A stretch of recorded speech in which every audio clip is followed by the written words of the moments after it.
Awesome. Well, it's so great to be with you guys.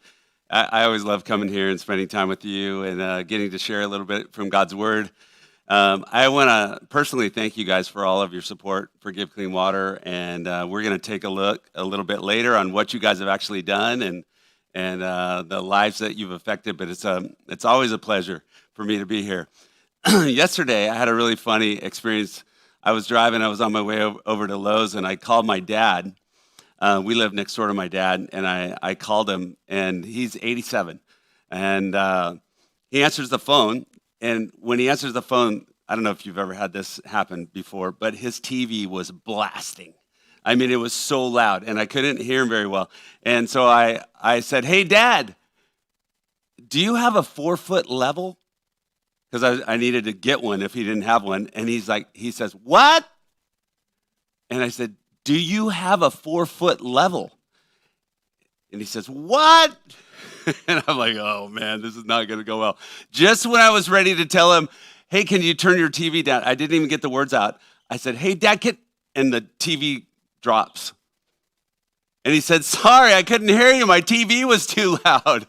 And I was like, oh man, that's like our world. I don't know if you've had that happen. Maybe you're the one that's saying "what" now a lot more. But for me, that's a daily kind of thing with my dad. We have a lot of fun with that. We cracked up after that. But I wonder how many times that God has tried to get our attention only to find ourselves saying, "What? What was that?" Or maybe not paying attention at all. I don't know. Maybe it's because we're too busy. God's trying to get our attention, and I can't listen right now because I'm too busy, or I'm busy scrolling on my social media, or I'm maybe not even trying to listen. Or maybe we're so caught up in the day-to-day of life and running here and running there and going, all over the place that we just are in a place where we're forgetting to listen.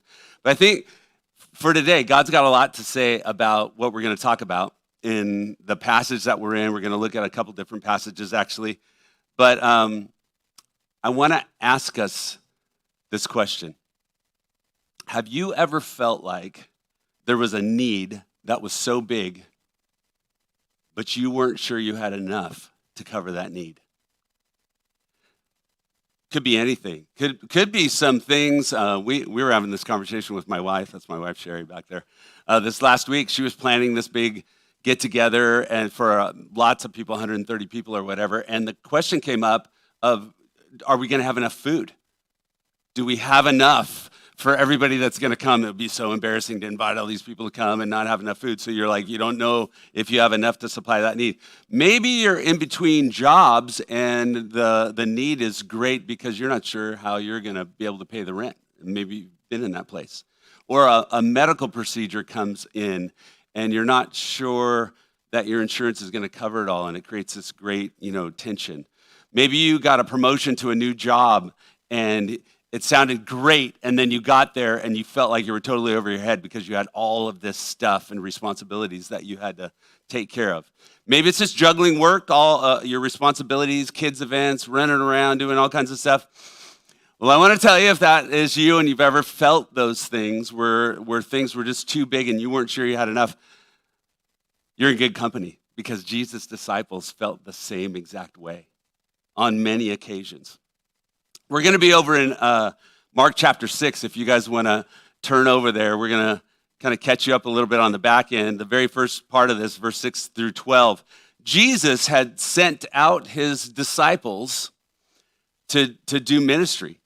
And in verse 7, we see that he calls his disciples together. He begins sending them out 2 by 2. And he gave them authority to cast out evil spirits.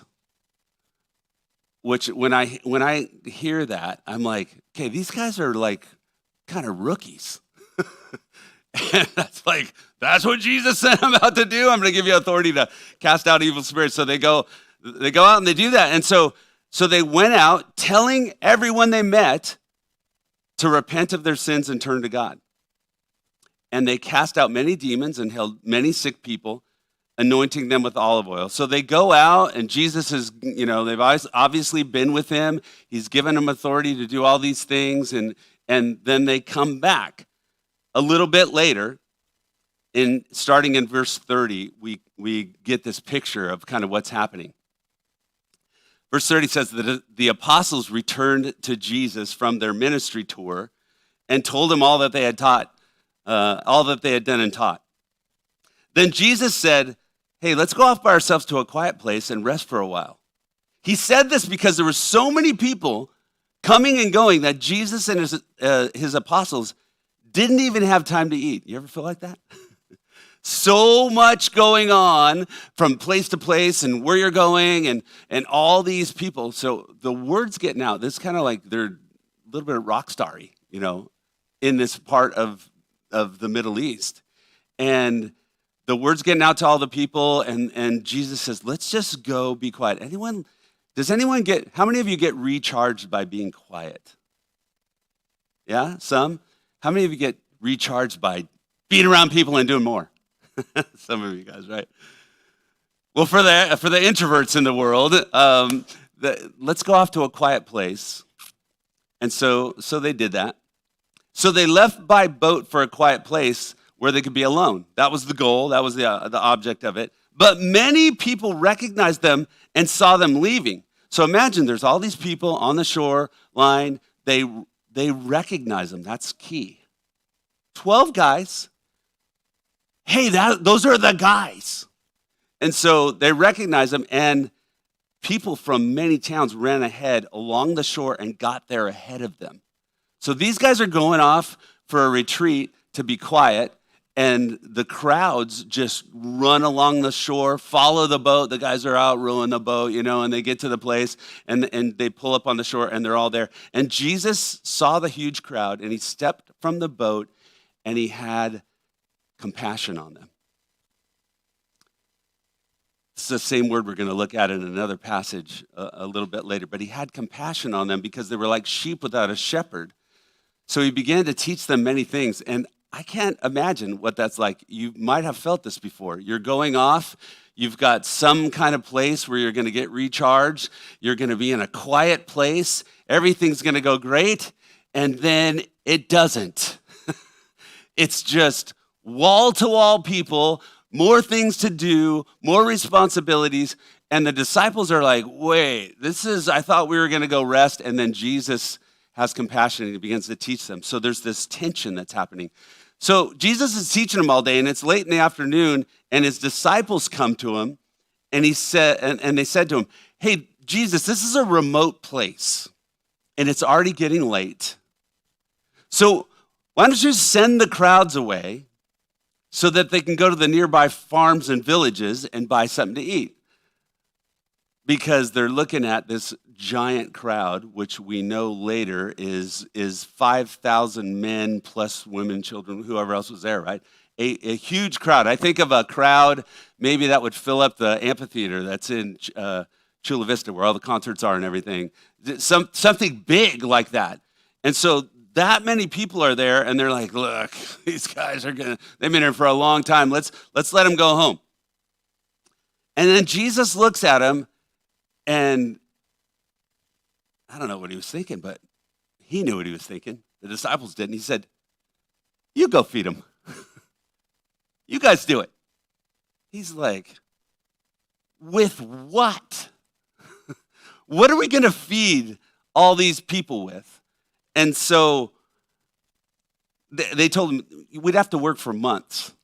This is in this translation, it kind of makes it more in a language that we can understand. We'd have to work for months to do it. Literally, if you read other translations, 200 denarii. A denarii is a day's wage. So you're like 6.5 months of wages it would take to feed bread to this crowd. That's how big the crowd is. We'd have to work months to earn enough money to buy food for all these people. And so Jesus says, how much bread do you have? Go find out. So they come back, and we read this. This passage is interesting because it appears in all the Gospels. One of the few sections that you'll find in every single Gospel, so you can get a little bit different angle at it. based on the person that wrote it because they all notice different things, right? So you look at all of that, and they come back, and they say, we've got 5 loaves of bread and 2 fish. So Jesus told the disciples to have the people sit down in groups on the green grass. He set the groups down in 50 or 100. And Jesus took the 5 loaves and the 2 fish, and he looked towards heaven, and he blessed them. You guys ever watch The Chosen? You'll never see that? If you haven't, there's the great depiction of this happening. I don't know if it's exactly the way it happened, but it made me think of this miracle and what it was like for them. And in one sense, there's a little bit of creativity in the Chosen, but you got some of the disciples that are like, what is going on here? And then maybe a couple of disciples were like, something's about to go down right now. Jesus is about to do something. And so you have all of this anticipation. And so he breaks the loaves into pieces, and he kept giving the bread to his disciples so they could distribute it to the people. And he also divided the fish for everyone to share. They're literally feeding everyone. When I think of how it went down in The Chosen, we know from later in the story that they had a bunch of baskets there because they were able to collect leftovers, right? They all ate as much as they wanted. Afterwards, the disciples pick up 12 baskets of leftover bread and fish, and a total of 5,000 men and their families were fed. So this is going on. And in that depiction, they've got all these baskets, and Jesus breaks the bread, and he puts it into one. He goes, okay, start passing it out. And they go over to, like they're going to pick up this empty basket, and it's full. And they lift the lid off, and you see all the loaves and fishes. And they're like, whoa. And then the rest, and they get it, and they start going out, and they're passing out all this food. And the miraculous of what's happening is occurring right before their eyes, and they can't believe it. They had just got done witnessing a bunch of things that God had done through their own lives, and here it is happening again. Just wait, Jesus is going to show up and all of that. I want to ask this question, though, as we go back and we look at what was going on in the beginning. This crowd that is on one side of the shore. They see the guys rowing. They're going off for peace and quiet, and they just dart towards where they're going to be, and they meet them there. Are you and I doing anything in our lives for Jesus that would be irresistible to the people around us? Think about that. If this were the small group of people, Jesus had less than this, right? 12 people. Is Pacific Life Church doing anything so irresistible that people in PB, if you just imagine like this whole area, that it was irresistible and people would want to find out about what's going on, and they would follow and they would be there? Or are you doing anything in your own personal life where that would attract people to Jesus in such a way where it would be irresistible? Verse 31, many people were coming and going. They didn't even have time to eat. Verse 33, but they saw them leaving, and they recognized them, and they ran there from the land, from all the towns, and they arrived ahead of them. You guys are helping out with Give Clean Water and the work that's going on over in Fiji and different parts of the world. We actually have a big project in Sri Lanka and Egypt going on right now as well as we speak. But in Fiji, when we first started, this last week was the 18th anniversary of Give Clean Water, which is like, I can't even believe it. It started and now it's just like running along. Yeah, it's pretty cool. When we first started there, Fiji had just gone through a military coup. So not maybe a year or so before we started the actual organization, the general of the army takes over, and he had good intentions because he wanted to unite Fiji, but he just took it over without an election, and all that was going on, and people did not trust anybody anywhere because it was just like, it's a perfect time to start a nonprofit, I think. Right in the middle of that, when the housing market's crashing, in the U.S. in 2008, and perfect time to start doing something like this, right? So we go over there, and we had these 2 filters. I found out about them. We thought we were going to use these other kind of water filters, and we find these 2 filters. If you've never seen them, they're all the backpackers and hikers in the U.S. that hike the Appalachian Trail, the PCT and all that, they all use this filter. You can take any kind of fresh water, run it through the filter, and you can have potable water right on the spot. It gets rid of removes all the bacteria that are harmful. So I get 2 of these, and we're going over on the recon mission, right? Just to see, because one of my missionary friends had told me, hey, Fiji has a big clean water need. And I honestly, I didn't really believe him that much. Because I thought, don't I spend like $5 for one of those square little bottles of Fiji water? Like, how do they have a water problem? Turns out they do. The water factory's in Fiji, but they ship it all over the world. And Fiji, I don't know if you know this, but there's 110 populated islands. So they can't get all that water out to all the infrastructure, much less up into the mountains, the rural areas, all that. So they use it, they ship it out, and they make a lot of money on taxes, all that stuff, but it doesn't go to the people. And so we bring these filters, and when we first went in, the church that we were partnering with asked the people, hey, we've got these water filters coming in October, which we were going to send 450 more for families. We've got these water filters. Would you like a water filter? Can we sign you up? And what happened was there's a population of Christians, there's a population of Hindus, there's a population of Muslims that are all in this area. And when they went in the Hindu and Muslim villages, they were like, no, you're not coming in.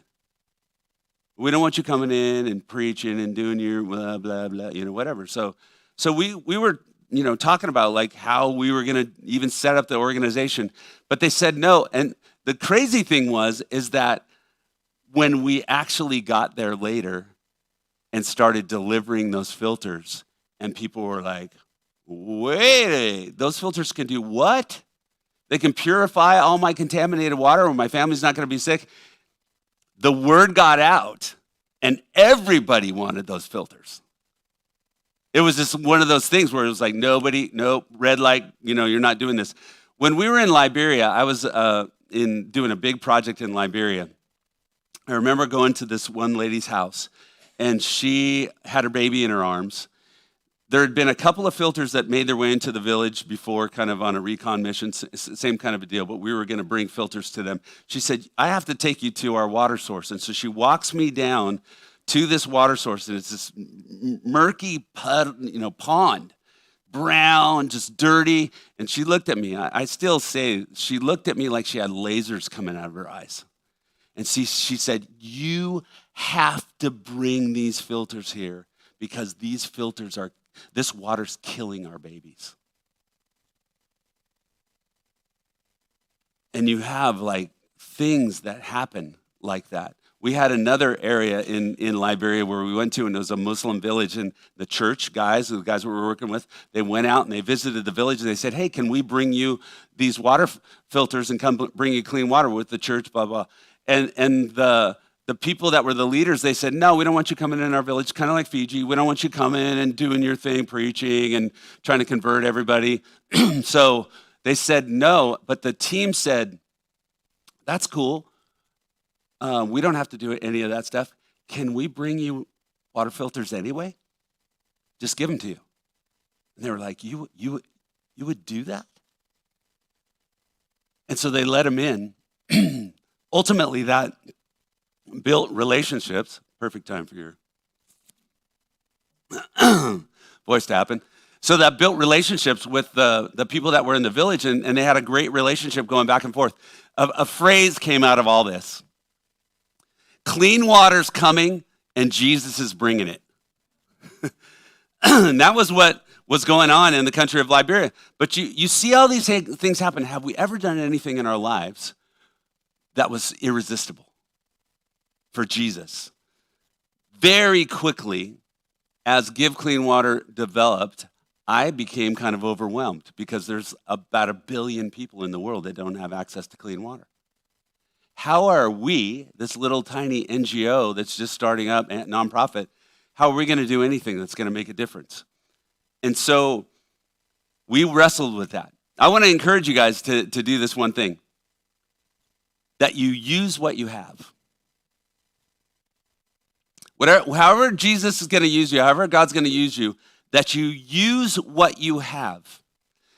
In Fiji, we didn't have any funds yet. We were just new. We were trying to raise funds. We ultimately were able to raise some from our church and serve the first 450 families that would get one of these water filters. But we didn't have anything, and it was so overwhelming. But we knew what we had. We had a filter that we knew was going to change people's lives, and we had to tell the story and invite people along the story with us to go there. But I want to encourage you, as you don't worry about what you don't have. Like, think about what you have. Don't worry about what you don't have. Oftentimes, when we're going to serve people, we start to think about what we don't have, what gifts I don't have, what abilities, whatever, what time I don't have, what resources I don't have. We start to think about all those things. Jesus says this, use what you have, right? This is a big crowd too. He says, you give them something to eat. Well, how are we going to do that? Should we go 200 days wages? That's what it's going to cost, right? And Jesus says, go find out how much food you got out there and watch out. You know, he doesn't even tell them what he's going to do, but he says to go find out, and he comes back and they have 5 loaves, 2 fishes. That doesn't seem like enough to run a nonprofit. That doesn't seem like enough, Jesus, to feed 5,000 men and their families. It doesn't sound like enough. But God does the math, right? So we go. I wonder what the pastor thought, because the pastor at that church in Fiji, he didn't have clean water in his own house. We had 2 filters on that first trip. We asked him if he'd go out and find 2 people in the community that really needed the filters, and so we're there. And I often think of all the pastor and the church leaders and all that stuff that were with us there at that house, and did they ever think, man, I wish that was going to my house?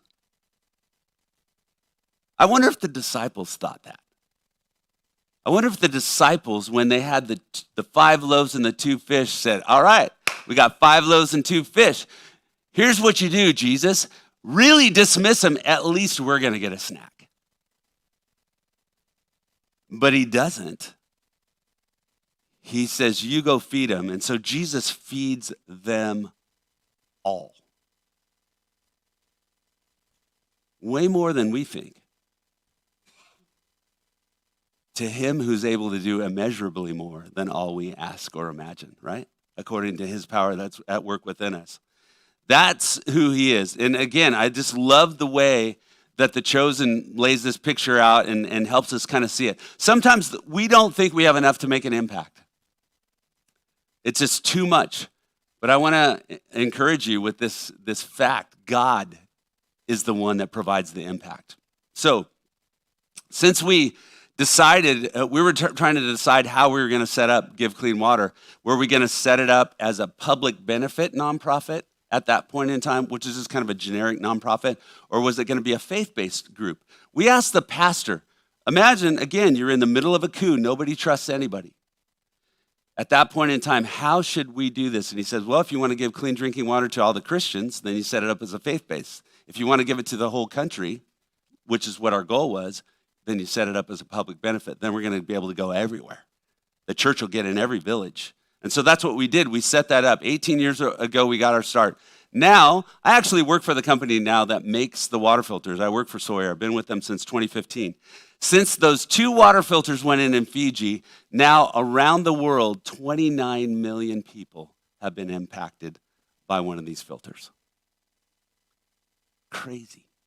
Not because Give Clean Water is this big, giant organization, but the things that we were able to do and what we're good at are data, monitoring and evaluation, systems, what does it take to change behavior in people's lives so they'll receive this new technology, they'll use it, how often do you have to go back and follow up and all those kind of things. We became pretty good at that stuff. And now there's hundreds of nonprofits that are using what we call the Give Clean Water way all around the world.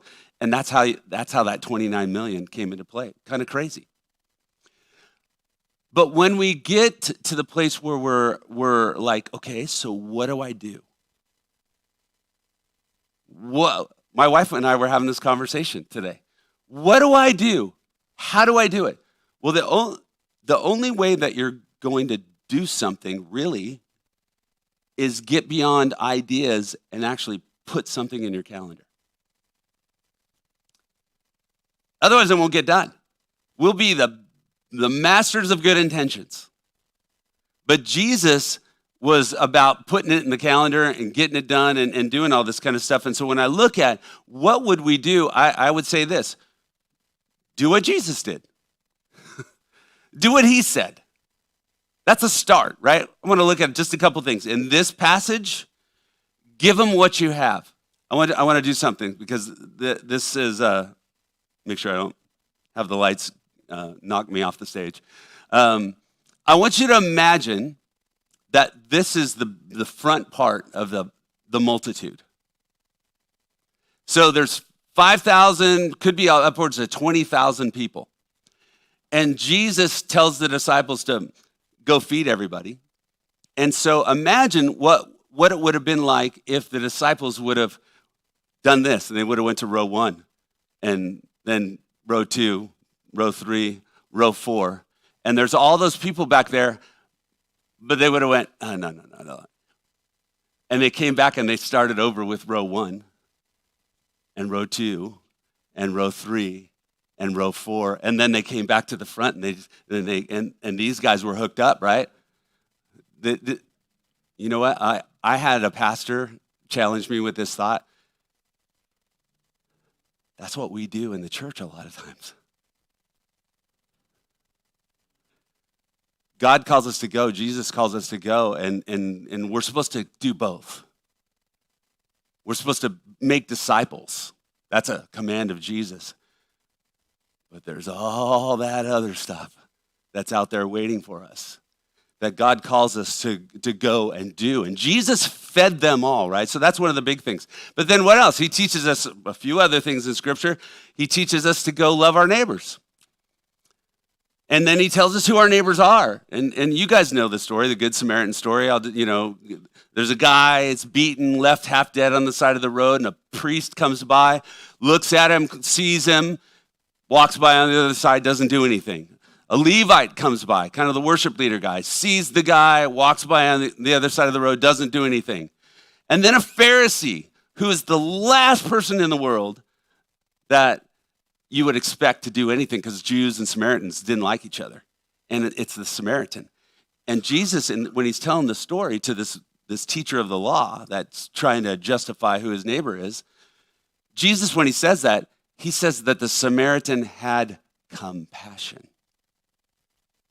The same word that's in this story that we just looked at. The exact same word. Jesus had compassion. Moved to like the depths of his bowels. That's what the word literally means, to do something and to move. And so Jesus does that, and he says, well, who's the neighbor out of these guys? And the teacher of the law even said, well, I suppose the one that showed mercy to him. And he goes, yeah, you're right. Go do that. So there's another thing. Do what Jesus did. Who's your neighbor? They're all around. They're all around. Lastly, I want to challenge you with this idea that you would be on team sheep. What do you mean by that? Matthew chapter 25. Matthew chapter 25 says, when the Son of Man comes in all his glory with the angels with him, then he will sit upon his glorious throne, and all the nations will be gathered in his presence, and he'll separate the people as a shepherd separates sheep from goats, and he'll place the sheep on his right side and the goats on his left side. Then the king will say to those on his right, come, you who are blessed by my Father. Inherit the kingdom prepared for you from the creation of the world. And here's the list. If you want to know what to do, this is a great place to start right here. These are the direct words of Jesus. If you don't know what to do, you could just do these things or do one of these things. For I was hungry, and you gave me something to eat. I was thirsty, and you gave me a drink. I was a stranger, and you invited me into your home. I was naked, and you gave me clothing. I was sick, and you cared for me. I was in prison, and you visited me. Jesus talks about, that's team sheep. You want to be on team sheep. Team goats, not so good. You can keep reading. They didn't do any of that stuff. There was like an eternal punishment. At the end, when Jesus comes again, he says he's gonna do this, and he's gonna look at this, and he's gonna say, what'd you guys do? Team sheep or team goats, right? You can read that passage. It's pretty gnarly, really. Well, I want to tell you about something that you guys did. And this is a super cool part, because you guys heard the call of people around the world that didn't have something to drink. What they did have to drink was killing them. And so you guys took an offering up, and you last year gave money, actually, to provide 50 families in Fiji with water filter systems that would give them 10 or more years of clean water every single day. You guys did that. Give yourself a hand. Now, I want to show you something that's just cool. And this is one of the things that Give Clean Water is kind of known for, is we're known for data, monitoring, evaluation, because we can actually tell you what happened to people when they got these filters. Not just like most nonprofits would be like, oh, we're going to take these filters, we're going to go into a village, we're going to teach them how to use them in a group setting, and then we're going to take a picture and get a testimony, and they all lived happily ever after. That's how normally it happens. But we decided to say, what's it going to take for these guys to use them every day? What's it going to take behavior-wise in terms of following up with them and helping them embrace the technology? What's that going to take? And not only that, but what changed in their life? And so I want to show you what you guys did. We actually gave you 2 villages. They had 57 families in them. You guys can pop the slide up. Hopefully you guys can see that. So this is one of our dashboards, and those are your villages. They're on the east side of the big island in Fiji. You'll see green dots. Those are our distribution date that we went in and distributed the filters, taught them how to use them. The yellow dots over here on the side are when we went back 2 weeks later to follow up, and we took a survey on the before and the after. And then the orange dots are when we went back on the 8-week follow-ups and followed up with all the families. And this is what happened in people's lives. If you look at the top, before we started at the distribution, 25.48% of people reported frequent diarrhea within the last 2 weeks, the 2 weeks before they got the water filter. 25% of the village. 25%, a little bit more, had a frequent cough. Around that many had a sore throat. 21.66% had skin rash. There was only 1.91% of the village that had no symptoms at all. Everybody was affected by the waterborne sickness. Then we went back and we gave them the water filters. And if you'll look up on the health issues at the distribution, there's a little bit of skin rash, a little bit of sore throat, no more diarrhea, gone. Cough, gone. All that's gone. 90, what is that right there? Can't even see it on that screen. It's a little blurry for me. About 90% of everything was gone with these villages. Amazing. Now I want you to look at the far left-hand column, because so all the health issues go away, right? All the filters are functioning at the follow-ups when we go. So that's another thing. They're actually taken to the behavior, and we know that when we go back. But look over on the left. The average medical costs for these families, $47.86 per month, Fijian. So divide that in half. That's a U.S. dollar. And a day wage in Fiji, $30 maybe. Fijian, $40 maybe. So you look at that, and after the follow-ups, we had gone from $47.86 down to what looks like $2, a little over $2. So all that money's back in their pocket every month that you guys gave. Let's go to the next slide. Now we're going to look at the school days. So the kids were missing a little over 2 days on average per month of school. Now they're not missing any school. Amazing. Go to the next one. These are the work days. 2.4, is that 2.4? Is that what it is? It's a little blurry up here. Yeah, 2.4. 2.4 work days missed of diarrhea. So that's a day wage, right? 2.4 work days that are missed. If you were to do the math on that, 54 homes, you times that by 2.4 work days, That's 136, almost 137 work days a month that those villagers were missing because of waterborne sickness, and they're not missing it anymore. It's all gone, which is amazing. You guys should give yourself a hand for that. Because it's all your fault. You guys did that. So you heard the call of Jesus. I was thirsty, and you gave me something to drink. You didn't just give me something to drink. You changed their life. Their families changed. Their kids are changed. They're going to school more. They're not missing work. They're healthy. All those things. And the good news of Jesus was given in every one of those villages, and the village was prayed over by the team that went there, which is amazing. I want you to think, as we kind of close up, think about your life. What do you have that you can use for God's kingdom? No matter how much or no matter how little you think it is. I don't know if most of us are either wired to be extroverts, or some of us are wired to be introverts, and all the introverts are like, hear these stories and they're like, ah. It's a little overwhelming to think about. Extroverts are like, let's go do this right now. Let's go rent, and it's a little intimidating. But my wife and I were talking about this because we're more probably towards the introverted side. And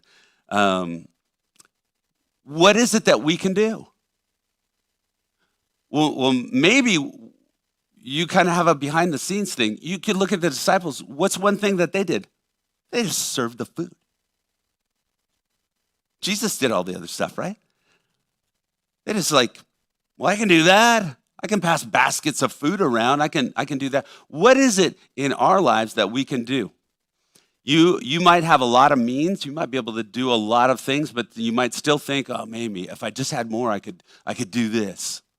Maybe you don't have much. Maybe you're just getting by right now, but and so you don't feel like you can do anything. But what is it that you can do? What do you have? Don't think about what you don't have. My wife and I were talking about this. Don't think about all the giftings that you don't have. I wish I was that. I wish I was a good speaker. I wish I could do this. I wish I was good in front of people. I wish I was all these things that you aren't, maybe. But who are you? What can you do? And will you do it? Will you be on Team Sheep? I want to challenge you with this last thought. Are you putting yourself in missional space? What I mean by that is where there's space around you with people, not just from here, but people maybe that are super far away from Jesus. Do you have space where that is a part of your life? And most importantly, not just are you putting yourself in missional space, but are you being missional in that space?